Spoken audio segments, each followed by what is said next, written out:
au début de la 3e séquence,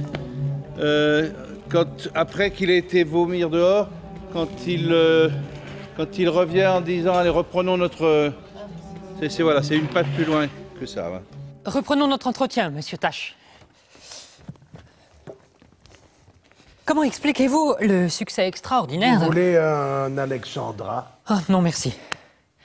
Je disais donc, le succès extraordinaire... J'ai besoin d'un Alexandra.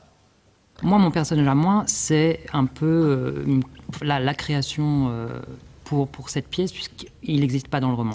Si je suis célèbre, cher monsieur, c'est parce que personne ne me lit. Paradoxal. C'est un peu le personnage qui est celui qui fait le round de chauffe un petit peu avant le combat entre les deux titans.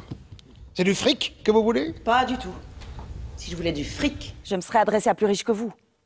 De vous, je désire autre chose. Pas mon pucelage, quand même. Il vous obsède, ce pucelage. Non, il faudrait vraiment que je sois en manque pour désirer une pareille horreur. Merci. La littérature est un sujet à part entière de la pièce, et il y a vraiment un combat intellectuel et érudit, je vais dire, sur les mots et avec les mots. Quand on s'emmerde comme je m'emmerde depuis 24 ans, on n'a plus rien à dire aux gens. Et si on aspire cependant à leur compagnie, c'est dans l'espoir d'être diverti. Sinon par leur esprit, du moins par leur bêtise.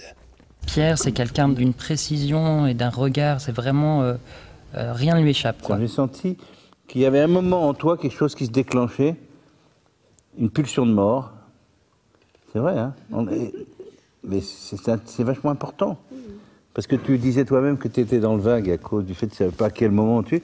Et hier soir, j'ai senti qu'il y avait un petit déclic. Arrête, Hansen, s'il te plaît, de taquiner ta camarade. Après, elle a des fous rires sur le plateau.